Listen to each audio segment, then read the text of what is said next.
Olá, sou Márcia Lopes, escritora e coordenadora do Clube de Ficcionistas. Hoje trazemos a vocês mais um episódio da primeira temporada do Narrar Ficção, o videocast do Clube. O Clube de Ficcionistas é um coletivo de leitura e escrita focado na análise das obras literárias. Nosso objetivo é aprimorar as nossas próprias ferramentas de escrita e, para isso, estudamos os aspectos formais dos mais variados tipos de narrativa, novelas, contos, romances. O Narrar Ficção é um projeto paralelo do clube. Seu título faz menção à obra do nosso padrinho, Luiz Antônio de Assis Brasil, a escrever ficção. Aqui buscamos aprofundar o debate, convidando outras escritoras e escritores para dar a sua visão particular sobre alguma obra que nós já debatemos nos encontros do clube. Já temos alguns episódios nesse canal, convidamos todas e todos a assisti-los também. Nossa convidada hoje é Ana Cristina Braga Martins, a Cris. Ana Cristina é socióloga e foi professora da Fundação Getúlio Vargas até 2019, de onde saiu para se dedicar integralmente à literatura. Nascida em Varginha, Minas Gerais, passou sua infância e juventude em São Carlos. Formou-se em Ciências Sociais pela Unesp, em Araraquara, e doutorou-se pela Universidade de São Paulo, tendo feito parte do seu doutorado no MIT. Foi pesquisadora visitante na Universidade de Boston e fez pós-doutorado na Universidade de Londres. Publicou e organizou diversos artigos e livros acadêmicos no Brasil e no exterior. Seu primeiro livro de ficção, A Origem da Água, foi editado em 2019 pela Confraria do Vento e, em 2023, lançou Sobre o que Não Falamos, pela editora 34. Que, inclusive, essa semana eu vou interromper aqui para falar que saiu a lista, né, dos finalistas do Prêmio São Paulo de Literatura. Parabéns, esse livro está, né? E eu tinha acabado de ler. Atualmente é colaboradora do jornal Rascunho e da revista 451.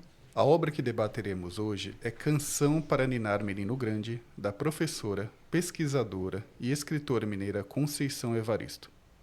A obra foi lançada pela primeira vez em 2018 e teve uma reedição em 2022 pela editora Palas.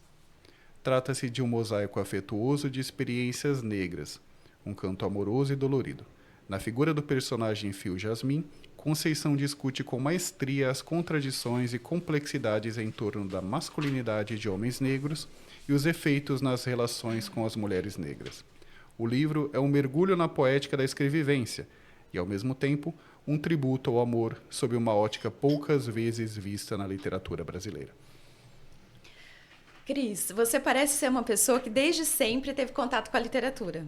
E hoje você está vivendo essa realidade assim, profissionalmente, né? O Clube de Ficcionistas é um clube que parte da leitura para chegar na escrita.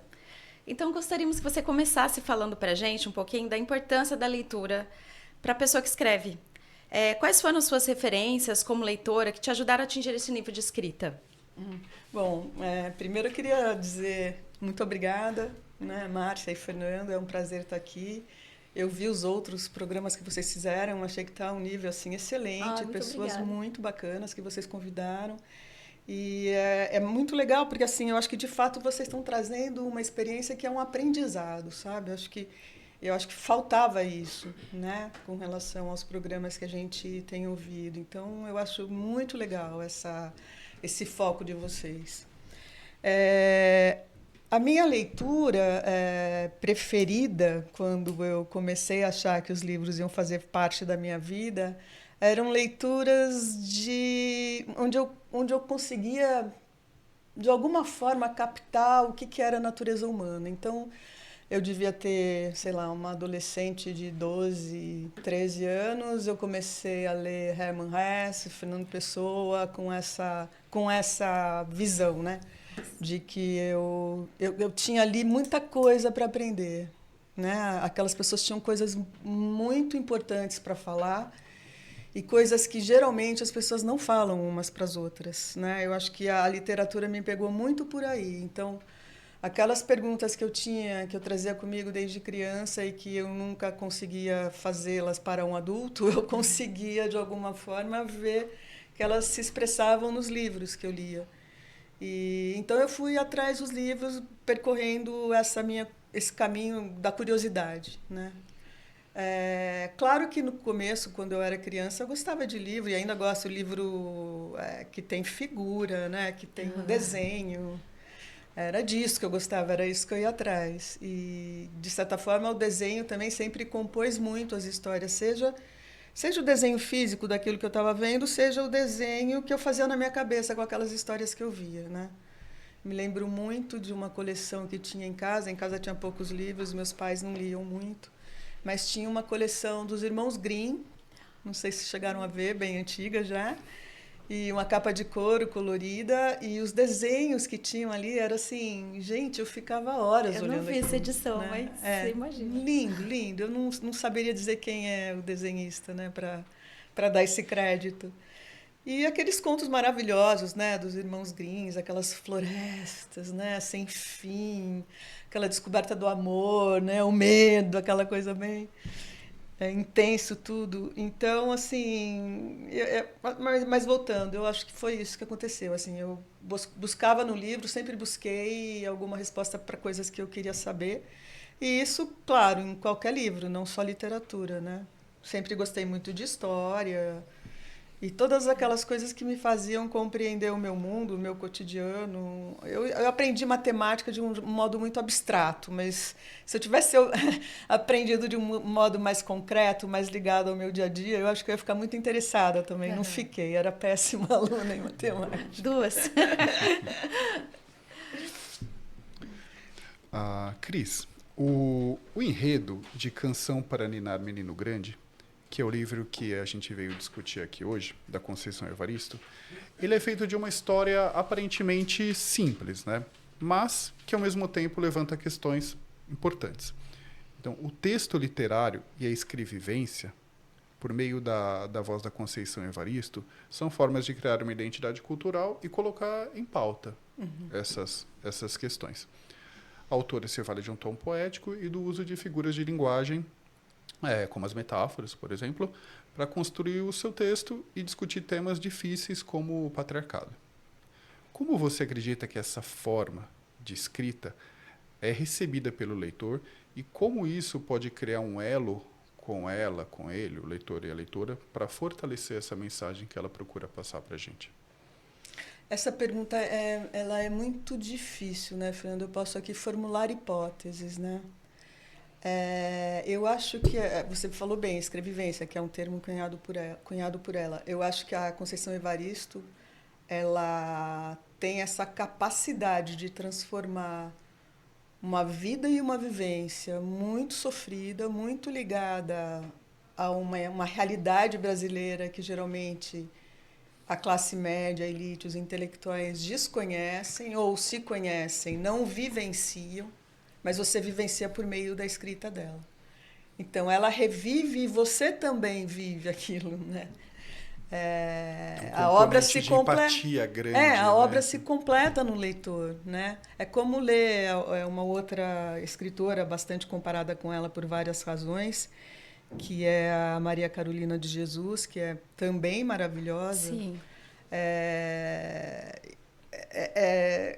incrível assim você conseguir entender o que é uma pessoa passando fome, sair de casa, catar papel para comprar alguma coisa para os filhos, né?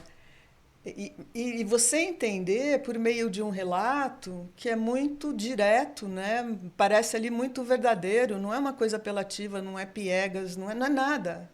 É assim, essa é a minha vida. E é uma vida que parece que pulsa e que ela ama, por incrível que pareça.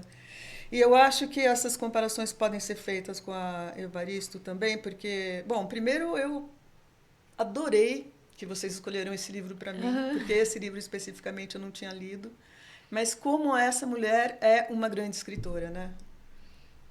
Foi maravilhoso assim ter lido Canção para Ninar Menino Grande. Eu realmente amei e aprendi muito lendo como escritora. Que legal. Eu até anotei as coisas aqui. Mas eu acho que essa empatia ela cria também pela origem, né? Que acho que com a origem social, né? Uma pessoa que veio de uma favela e que você vê ela crescendo desse jeito assim tão lindo, maravilhoso, vira uma artista com reconhecimento até internacional. As duas viveram isso, né? Até desculpa te interromper, eu estava viajando agora e tinha livro dela na vitrine em Paris, da Conceição Evaristo. Fiquei orgulhosa. E isso aconteceu com ela e também acontece com ela e também aconteceu com a Maria Carolina de Jesus, né? Então, assim, elas são negras, então, assim, tem muitos pontos de contato entre as duas. Mas o que eu fiquei pensando também, lendo esse livro e vendo algumas coisas no YouTube, preparando alguma coisa para dizer aqui para vocês, é que a Conceição Evaristo, ela conseguiu dar uma virada na vida dela, né, que a Maria Carolina de Jesus não conseguiu. E eu fiquei me perguntando por quê. E como socióloga, eu vou tentar aqui dar uma explicação. Por favor. Bom, primeiro que pelo estudo, né? Então, ela teve, apesar de toda a dificuldade, a Conceição Evaristo, ela teve condições de estudar, virou professora, teve emprego fixo. Enfim, ela fez da vida material dela um outro universo, diferente daquilo que ela teve, né? Quando criança. E segundo, por uma coisa que aqui eu vou me arriscar muito, mas eu acho que foi por causa da família que ela tinha, sabe? A Maria Conceição, Maria Conceição não, Maria Carolina de Jesus, ela é uma pessoa sozinha no mundo, assim, ela é absolutamente sozinha. É ela saindo, falando tchau para a filha, buscando um sapato que vai servir no pé dela, buscando uma comida para trazer para ela. De repente vem um homem que ajuda na casa num concerto, mas ela tem que dormir com o cara, assim, é aquela miséria, aquela coisa, né? E sempre muito sozinha. Não muito conseguia sozinha. nem contar com os vizinhos. Nada, Né? nada. Assim, é uma eu fiquei solidão muito absoluta. chocada quando eu li esse livro. Assim. Eu falei, gente, a gente não tem noção. Não tinha ninguém, né, para chegar e dar um apoio que fosse. Ela até fala que uma moça, uma mulher mais rica ela passava pela casa e ela dava comida, e ela até menciona, assim, mas aquela coisinha, né, de nada. Agora, a Conceição Evaristo, não, a família aparece, eu acho, hein? A família aparece muito intensamente nos textos de ficção que ela escreve e na vida dela também. Por quê? Porque ela diz assim, eu não cresci entre livros. Na minha casa ninguém lia, quase. Não cresci entre livros, mas eu cresci entre mulheres que contavam histórias, mulheres contadoras de história. Foi disso que saiu a minha literatura. Bom, mulheres que contam histórias significa que são mulheres que conversam, que sentam, que trocam afeto, que trocam, né, mensagens, que trocam amor, que compartilham. Então, isso é família. Então, ela teve essa família, eu acho. Coisa que, comparando, né, de novo, a Maria Carolina de Jesus não teve. E eu acho que nesse livro também a família é importante, né, nesse que a gente vai estar conversando sobre ele agora. Porque ela perpassa, de alguma forma, todos os personagens que estão ali, né? E por mais irresponsável, vamos chamar, fazer um julgamento moral aqui, que o Jasmin seja, ele é um homem de família tradicional, família patriarcal, como você acabou de falar, mas ele é um homem de família, né? Daquele jeito que a gente conhece, muito típico do Brasil, desde sempre até muito recentemente, se é que não é ainda. Talvez não seja preponderantemente, mas ainda grande parte, né, das famílias são feitas assim, com um homem que é o provedor, que gosta muito da mulher, que ele chama de santa. Inclusive aqui ele chama também ela de santa, né? As mulheres da casa são mulheres santas, que também fazem sexo, né? E que fazem um sexo que ele gosta, mas o que ele gosta mesmo é de ter uma vida sexual muito mais ampla do que aquela mulher proporciona. E aí eu achei legal, Fernando, que você leu aqui na contracapa, que você disse que é um livro sobre o amor. Eu acho que esse livro é um livro sobre amor e sexo. Uma das coisas que eu aprendi muito com ela, assim, que eu quero aprender, é a falar de sexo na literatura como ela fala. É muito emocionante, é muito... eu não sei se eu sei expressar a riqueza que é essa mulher falando de sexo. Mas é assim, primeiro, que ela não desvia do assunto. Ela vai. Ela vai. Ela não contorna, ela não desvia do assunto, ela vai. Aí ela usa palavras e metáforas incríveis, né? Então, assim, água, molhado, suado, tudo que tem a ver com transpiração, com água, com lambuzada, é uma palavra que ela usa muito. Então, assim, é um jeito de falar sobre sexo que é incrível. E masturbação, até anotei aqui, porque eu acho que vale a pena. Ler esse pedacinho, posso ler? Claro. Falou um pouco dele, disse que era morador da cidade de chegada feliz, pensava em casar um dia. Phil já estava de casamento marcado com Pérola Maria, com uma mulher que lhe fizesse bem à noite e uma mulher que pudesse ser o seu remanso e que lhe desse muitos filhos. Ilusoriamente, Antonieta pensou que poderia ser ela, mas muitos filhos ela não queria, nem mais um. Quanto ao ser remanso na vida de um homem, ela queria e podia. Entretanto, ela também esperava que ele fosse quietação da dor dos dias vazios de afeto, em que ela vivia desde sempre. E foi tão ardorosa a entrega dos dois que Phil Jasmin, ao narrar o recente encontro com Antonieta, provocou conhecidos desejos nos maquinistas.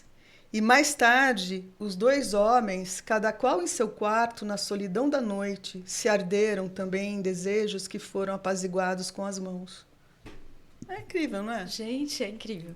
Eu acho, assim, maravilhoso.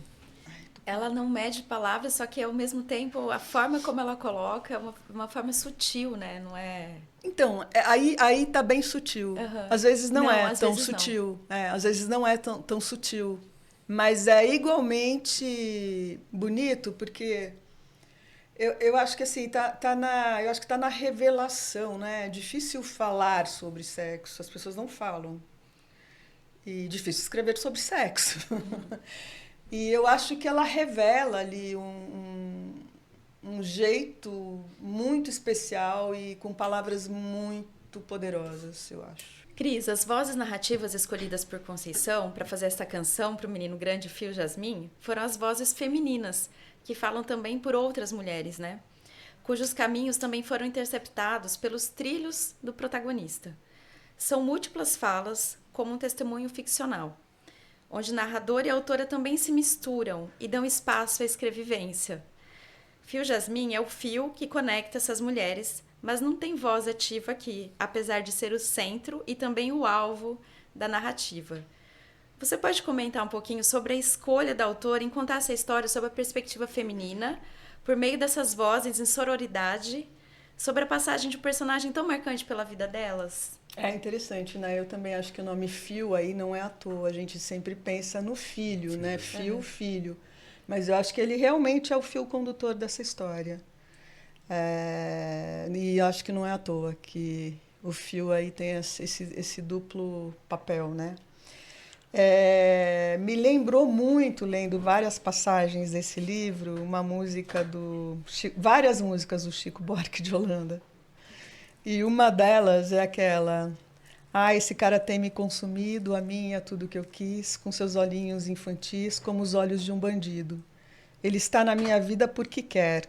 Eu estou para o que der e vier. Elas falam isso, inclusive, no livro.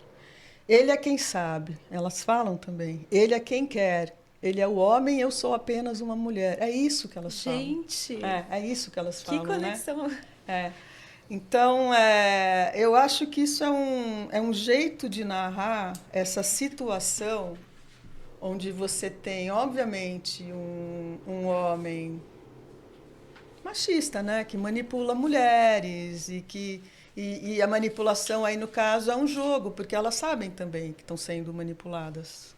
E elas também manipulam. Né? É um jogo a 2, a 3, aqui, no caso, múltiplo. Múltiplo. Mas é isso, assim, é um jeito de falar sobre esse estado de coisas que parece muito natural e que nunca vai mudar, né? Eu sou a outra, né? A sofrência, não sei o que, não sei o que. Mas, assim, eu também, assim, como socióloga, de novo atacando aqui desse modo, eu espero que isso mude, Eu acho que é uma história ruim, no sentido de que não é saudável para ninguém esse tipo de manipulação e de relação, eu acho. Posso estar enganada, é o meu julgamento.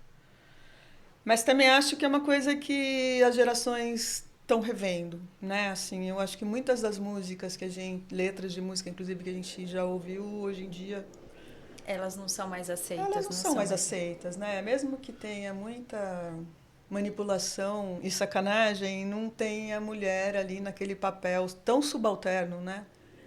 E aceitando como se aquilo fosse amor, né? Você tem que aceitar, porque isso é amor, né? Sororidade, eu acho que existe, mas não existe tanta assim, eu acho, no livro. Mas existe isso, assim, é uma história que parece que conta uma corrente, né? A história que é o fio condutor é uma corrente. Essas pessoas formam uma roda em volta delas mesmas e deste homem, né?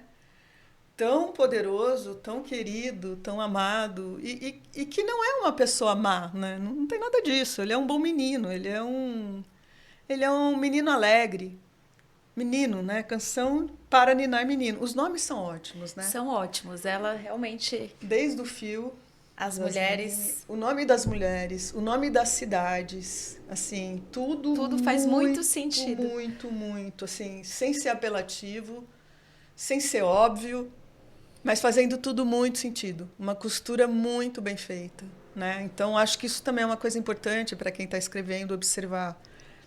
Nada é à toa, nenhuma palavra é à toa, os nomes também não são à toa. Não devem ser óbvios demais. E não devem. Eu acho que os Ser nomes caricatos, de não devem repente. ser caricatos e não devem subestimar a inteligência do leitor. Eu acho que o Humberto Eco tem uma expressão que eu gosto muito, que ele fala assim: nada na literatura deve ser explicado. Um bom autor, um bom escritor, ele pega o seu leitor e coloca no meio de uma floresta.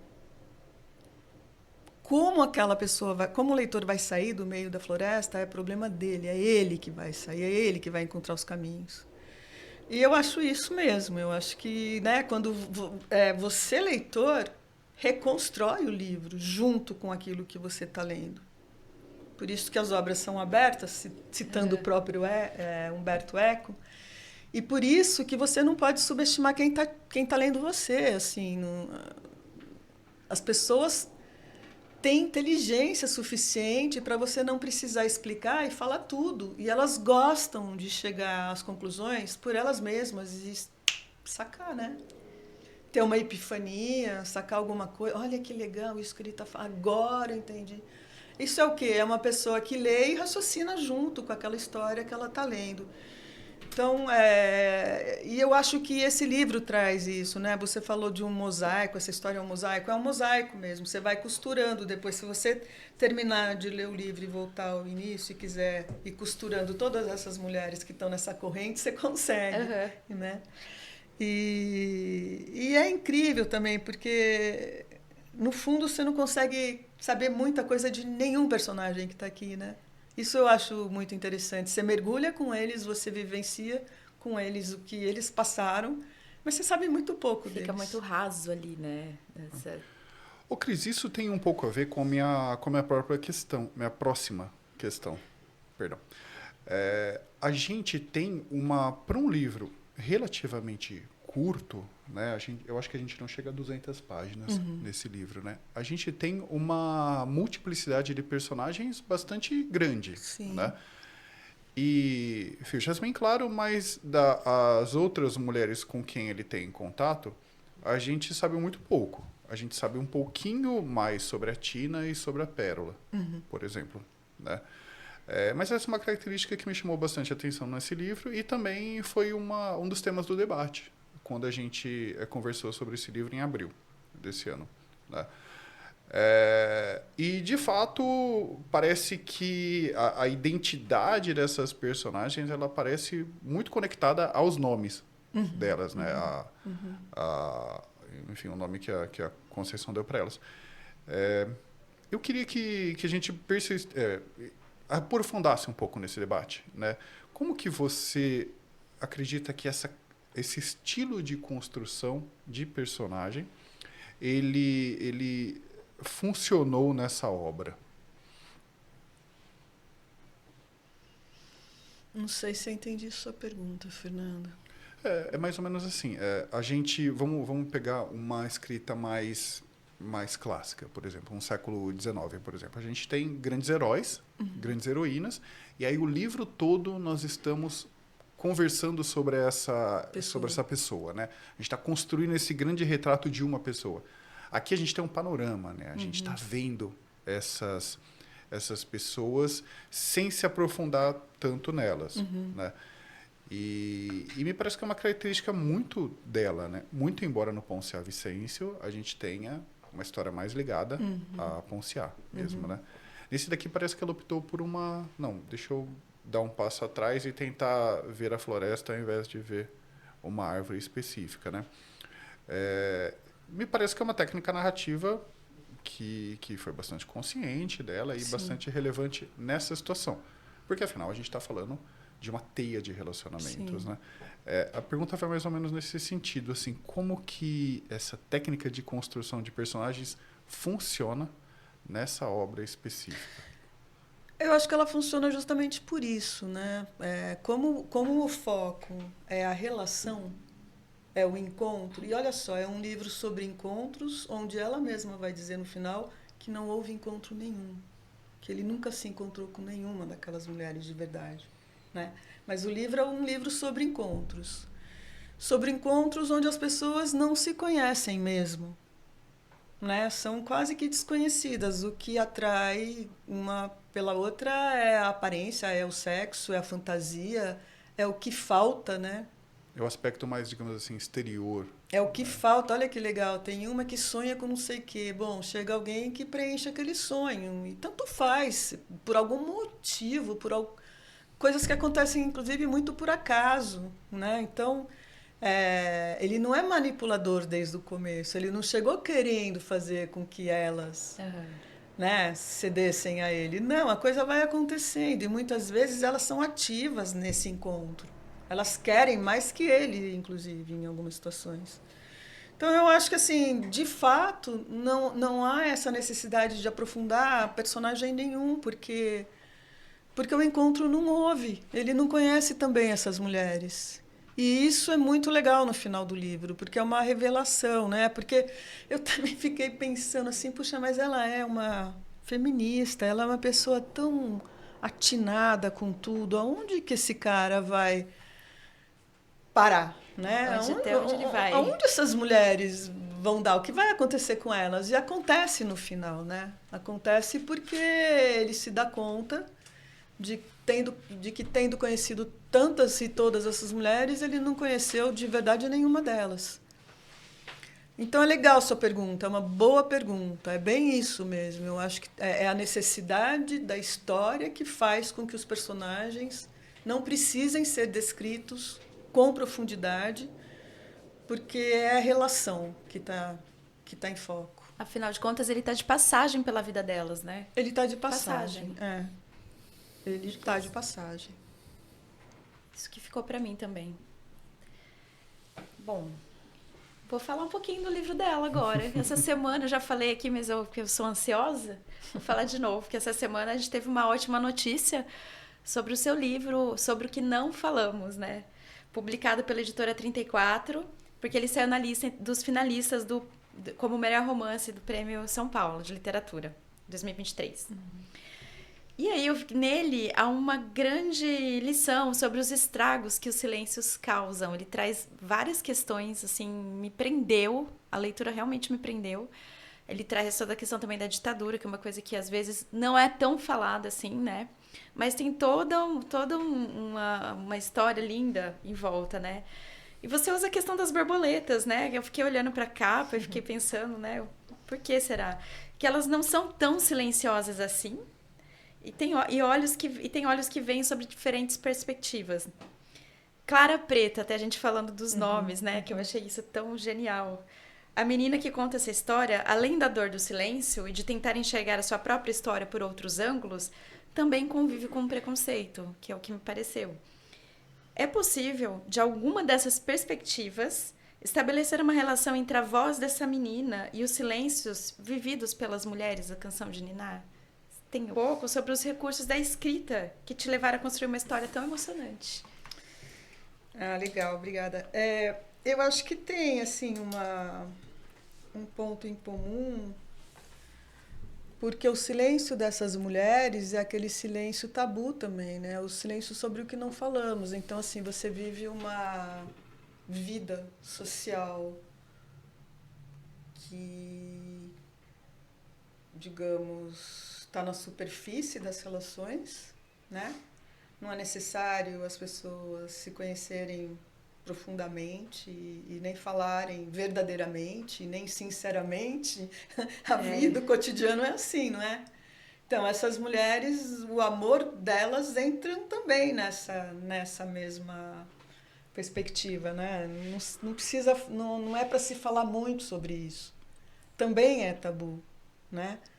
E nem a mulher, a esposa fala, né? Só quando uma coisa explode é que aí todo mundo fica sabendo e vai atrás. Fora isso, é a boca pequena, né?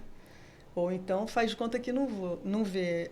E eu acho que o meu livro tem isso também, não por uma questão dos romances, mas por uma questão política, né? Tem os tabus, tem aquilo que não falo, sobre o que não falamos, né? Ou que é proibido, ou que é censurado. Ou, no caso, assim, o papel da mulher, o papel da menina, o papel da criança, né? Assim, eu acho que são livros que trazem personagens cujo papel social e função social são bem demarcadas e que, de certa forma, vai haver um momento em que isso vai ser desafiado. Eu acho que talvez esse seja um conflito comum entre o meu livro e o dela. O dela, o da Evaristo, justamente quando, no fim, ele percebe: não conheço ninguém, né? Tô sozinho. E essa menina, a minha protagonista, quando ela vai atrás da história dos pais dela para saber o que tinha acontecido com eles, porque ela nunca chegou a conhecê-los, e descobre não só a história do pai e da mãe, mas a história de um país inteiro, né? Então acho que tem esses pontos, é possível fazer esses pontos de conexão. Muito bonitos, por sinal, assim, porque essa história realmente... E, assim, a forma como ela vai... É uma forma de proteção também, se não falar, né? Proteger a menina, porque ela é só Muitas uma vezes menina. Não, e para as mulheres ali também, né? Também. Isso também. Eu fiquei vendo isso também. É uma proteção, porque, no fundo, são questões tabu que não são aceitas e é melhor não falar, né? E acho que no Brasil a gente tem muito essa coisa de evitar conflitos, né? Isso para mim é muito marcante na cultura brasileira. Não vamos falar coisa que faz a gente brigar, não vamos falar coisa que vai pondo conflita, eu não vou falar coisa que você não acha, né? Todo mundo concorda com todo mundo, né? De repente explode umas coisas tipo política desse modo que a gente está vendo com cadeirada e tudo. Nossa. Mas isso não é a regra, né? A regra é, né? Somos amigos, nos damos bem, tapinha nas costas. Inclusive, parece que é até uma espécie de subproduto, né, dessa cultura, digamos assim, do apaziguamento, né? É que em determinado momento essa pressão toda ela explode, Sim. Né? Então, de fato, eu acho que não somente nessa questão, né, de você estar sempre buscando um certo consenso, né, mesmo que ele seja colocado lá meio que forçado, mas até no nível das palavras, né, a gente tem uma dificuldade muito grande em fazer críticas. Fazer crítica é receber impossível, críticas, né? E é uma coisa que inclusive a gente incentiva bastante no clube, né? Assim, do tipo, olha, você tem todo o direito de não gostar de uma determinada escrita pelos motivos que for. A gente gostaria que você desenvolvesse esses motivos. E isso não é um ataque pessoal à pessoa que escreve, né? Do tipo, você... Enfim... E ela sempre vai ter oportunidade de escrever outra coisa, né? Ninguém está impedindo essa pessoa de escrever, né? E acho que muitas vezes quando a gente a gente acaba não tratando dos assuntos, existe esse rebote, né? É. Ele volta É. e muitas vezes volta de uma maneira que aí a gente acaba nem conseguindo lidar com ele porque, enfim, estourou, né? E de fato parece que muito da política brasileira hoje tem um pouco a ver com processos não devidamente elaborados, né? O que você usou, o que você, sei lá, para ajudar o clube um pouquinho na tua escrita? Eu só queria dizer também uma coisa que me chamou muito a atenção e que seria legal as pessoas do clube de leitura de escritores, de ficcionistas, né? Desculpa. Perceberem é que ela tem, assim, apesar da linguagem dela ser muito simples e direta, ela tem uma concisão incrível, mas ela também tem muita metalinguagem. E algumas vezes lembra muito a Clarice Lispector. Se vocês forem ver na página 8, por exemplo. Escrever a vida em estado de acontecimentos. Vigio tanto que nem sei se oro. Gente, parece muito ou a Clarice Lispector, ou também a Amélia Prado. Adélia Prado, Adélia, ela é bárbara mesmo. Lembra muito a Adélia Prado também, né? Vigio tanto que nem sei se oro. Parece demais. Mas, ouvi direito, o que estou relatando é o que ouvi. A dúvida e a culpa me colocaram em dúvida com o que eu ouvi e com o que relato. Entretanto, insisto que sempre estive inteira no momento da escuta. Contudo, a escrita me deixa em profundo estado de desesperação. Ela inventa umas palavras lindas também. Né? Pois a letra não agarra tudo o que o corpo diz. O corpo diz. Isso é principalmente... Poético demais. Muito. Mas, assim... Se a letra não agarra tudo o que o corpo diz, imagina quando você fala sobre sexo, como isso é verdadeiro, né? Na escrita, faltam os gestos, os olhares, a boca entreaberta, de onde vazam ruídos e não palavras. Do registro da letra também faltam o tremor do choro e o rasgo do riso. A fala suspensa foge da escrita. E mais, a grafia não registra a intensidade de um silêncio intervalar diante de um renovado estado de estupor vivido na hora das relembranças. É assim, ela é uma poesia, lindo né? Demais. E você vê que não tem nada sobrando, que não tem nada de grandiloquente, não tem nada... Tudo justaposto. É tudo muito...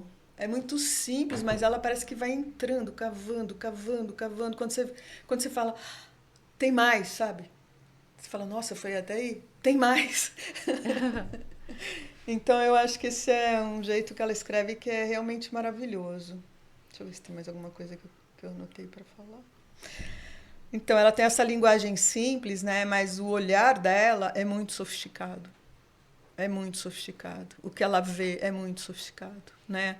As entrelinhas, a sutileza, as ambiguidades, as sombras. Então, isso eu acho que também faz da prosa dela a prosa poética uma coisa muito forte. E uma coisa que me chamou a atenção, eu queria reler de novo para ver se faz mesmo sentido, porque eu fiz uma frase, essa minha frase é um pouco peremptória demais, mas é assim, quando ela fala do amor, ela fala de um amor que preenche, sabe? De um amor que a pessoa vai em busca dele porque está faltando alguma coisa.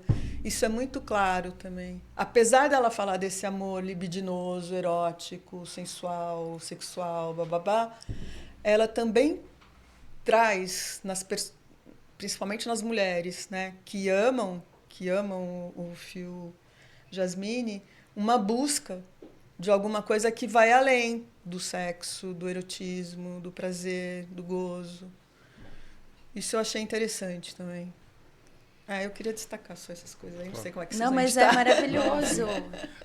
Não, tem uma sensação de incompletude, né? Mas eu acho que é ainda mais intenso do que isso, no sentido de... É como se você tivesse sede e tentasse matar a sede tomando água do mar. Né? Aquilo parece que te satisfaz num primeiro momento e aí depois te dá mais sede. Né? Enfim... Uma boa comparação. Perturbador. Eu achei legal. Bom, Cris, a gente está chegando no final, né? Infelizmente, porque, nossa, está sendo uma conversa incrível. E Obrigada, gostei. como a gente disse no início, o Clube de Ficcionistas ele é um clube de leitura e de escrita no seguinte sentido. Nós lemos livros para aperfeiçoar a nossa escrita, né? A gente busca fazer esse estudo anatômico, de engenharia reversa, enfim, de inspiração, né? Para que a gente aprenda a escrever melhor. Né?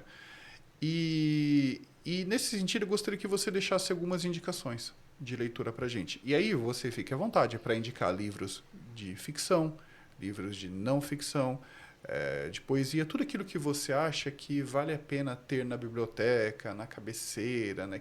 Que as pessoas que escrevem ou que gostariam de escrever deveriam tomar contato, na sua opinião. Beber claro, na né? fonte. Boa. Isso. Bom, primeira coisa que eu acho é que a gente tem que ler o livro que já pega e fisga desde o começo, né? Ou então um autor que já fisgou faz tempo, aí você consegue ler algumas páginas e depois perceber por que você gosta tanto dele. Então, assim, não se forcem a ler livro nenhum, só porque é fulano, eu acho. Claro, assim, vai ler os clássicos da literatura, você sabe que você vai estar perdendo se não ler, né? Sim. Você pode não gostar, não faz seu estilo, mas você está perdendo. Então, leiam todos, quanto puderem. Eu gosto muito, como eu falei, de livro de história. Né? Eu me lembro que, assim, os livros que eu realmente lia com essa vontade imensa de saber que eu tinha, né, quando você está na escola e tal, eram os livros de história. Depois eu percebi que os livros de história não eram tão verdadeiros assim. A história é sempre recontada. Mas, de qualquer forma, é uma maneira que você tem alguma teoria, alguma coisa que você consegue explicar o mundo que você vive, né? Os livros de literatura, assim, a Clarice Lispector, para mim, é absolutamente essencial. Eu acho mágica a leitura dela. Eu não tenho palavras, assim, eu não sei dizer o que eu acho dela. Eu gosto muito da Virginia Woolf, que eu acho que também é bastante parecida, digamos. Eu também gosto muito. E da Catherine Mansfield, também. Os contos, né, que ela escreve, acho maravilhosos. Quando eu comecei a achar que eu ia escrever, eu fui muito atrás dessa escrita feminina. Eu acho que existe uma escrita de gênero. Eu acredito nessa tese. Eu não acho que as mulheres escrevam como os homens escrevem. A Virginia Woolf tem até um ensaio muito legal, que eu sempre falo dele, que é Um Teto Todo Seu. Que ela fala sobre a escrita das mulheres e tal. Ela era feminista também, né? Isso não significa que as mulheres escrevam melhor ou pior que os homens. Não tem nada a ver com isso. Mas é uma sensibilidade, é uma escrevivência diferente, para usar o termo da Conceição Evaristo, né? Eu não escrevo sobre aquilo que eu, de certa forma, não vivi, mesmo que eu tenha vivido na minha cabeça, na minha imaginação. Tudo que eu escrevo passa por mim. Então, e eu me reconheço como uma mulher. Eu me vejo assim, sempre me vi e busco entender essa mulher que eu sou, inclusive, né? Isso faz parte de um grande pedaço da minha vida. E claro que isso está nos meus livros também. Então, assim, a literatura de gênero, ler mulheres, para mim é uma coisa muito, muito importante. Eu me alimento. Herta Miller, amo. Nossa, também. Faz tempo que eu não leio nada dela. A gente falou da Adélia Prado, adoro. Radu Nassar, eu gosto demais. Radu Nassar, para mim, também uma das pessoas que me fez me apaixonar mesmo pela literatura e querer escrever. E fora isso, assim, tem tantos livros que eu li na minha juventude que não eram nada assim maravilhosos e nem literários, mas que foram tão importantes para mim que me deram vontade de ler, sabe? Acho que isso é importante também. Vai atrás do que você gosta. Tem livro para tudo. Tudo que você quiser, desde marcenaria até física, até robótica, sei lá, como tratar tartarugas, tem tudo, né? Acho que o importante é ler. Porque ler é um jeito de saber, e eu acho que a gente está aqui no mundo para isso, né? Eu acho. Perfeito. Com olhos atentos, né? como essas borboletinhas vêm sob várias perspectivas, para a gente aprender, né? É isso. Bom, muito obrigado, Cris. Eu que agradeço. Ai, maravilhoso! Foi uma entrevista muito legal, tanto sobre o teu livro quanto o livro da Conceição. Aliás, vamos, tem a Origem da Água, que ela, né, fez a gentileza de trazer pra gente, o primeiro livro dela, autografado. Olha só, o Desculpa teu primeiro livro, né? E sobre o que não falamos, né? Lembrando, ele tá na shortlist, né? Foi indicado pelo Prêmio São Paulo de 2024, né? Na semana que eu tinha acabado de ler. Obrigada. Então, A gente não escreve para ganhar prêmio, mas ganhar prêmio faz a gente furar um pouquinho a bolha, né? E ser lida por mais gente. Não, e assim, eu tinha mandado uma mensagem para ele. Falei, Fernando, é muito bom esse livro. Aí depois saiu uns 3 dias depois, a gente viu na lista lá. Foi muito legal. Que olha legal. só, que legal. Que legal. É isso aí, muito obrigada por Eu que ter agradeço. vindo falar com a gente, falar com o clube, com as pessoas, né? Então, foi maravilhoso mesmo. Obrigada, muito obrigada. Eu que agradeço. E até uma próxima, então. Com certeza. E Márcia, você é muito gentil. Ah, muito obrigada. Que isso.